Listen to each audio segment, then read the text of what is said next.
దహనం చేసేసే వరకు తల దగ్గర దీపం ఉంచుతారు.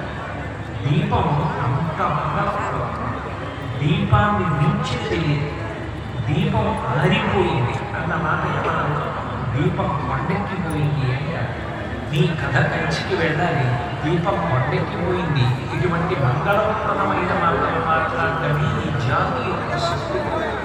ఈ కార్తీక మాసం వచ్చింది అనేటప్పటికీ అందరూ కూడా దామోదరుడిని పూజిస్తారు లేదా పరమశివుడిని పూజిస్తారు.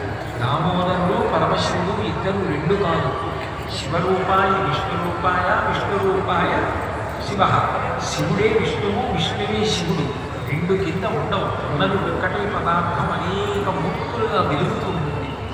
అసలు నిజానికి కార్తీక మాసంలో శివకేశవులు ఇద్దరి మధ్య భేదం లేకుండా ఎందుకు పూజ చేస్తారంటే అంతటి భగవంతుడు కూడా లోకోపకారం కోసం ఎన్ని కష్టాలు పడ్డాడో ఆలోచించాడు.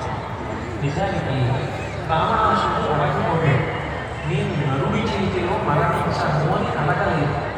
ఆయన బ్రహ్మగారి దగ్గర అన్న మాట ఏమిటంటే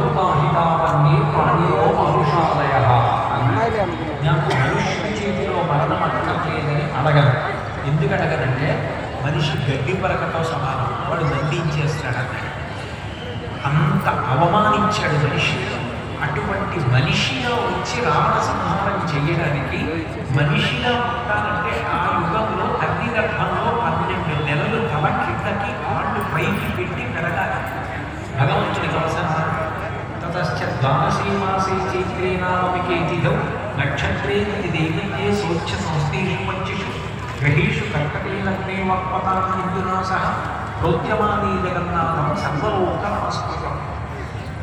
నరుడిగా వస్తే తప్ప రావణ సంహారం చెయ్యలేదని 12 నెలలు కౌసల్యా గర్భవాసం చేసి రాముడిగా వచ్చి ఒక నరుడు ఎన్ని కష్టాలు పడతాడో అన్ని కష్టాలు పడి తండ్రి మరణిస్తే అంత ఏడ్చి భార్య కనపడకుండా ఉంటే అంత ప్రయత్నం చేసి సీతమ్మని తెచ్చుకొని రావణ సంహారం చేశాడు. భగవంతుడంతటి వాడు అన్ని కష్టాలు పడ్డాడు. కృష్ణ పరమాత్మగా వచ్చి సుఖపడిపోయాడా? భీష్మాచార్యుల వారు భాగవతంలో భీష్మస్థితిలో అంటారు, అయ్యలింగాముఖధూళి ధూసరపరిన్యస్తారమోపేతమై రజాతస్మూయ బిందువితమై లజ్జిందు నిర్మోముతో జయము అర్ధునకిచ్చి వెక్కలిన శస్త్రాంతించాలొచ్చి ఊరించు మహానుభావం మదిలో చింతించు నిశ్రాంతం అన్నాడు.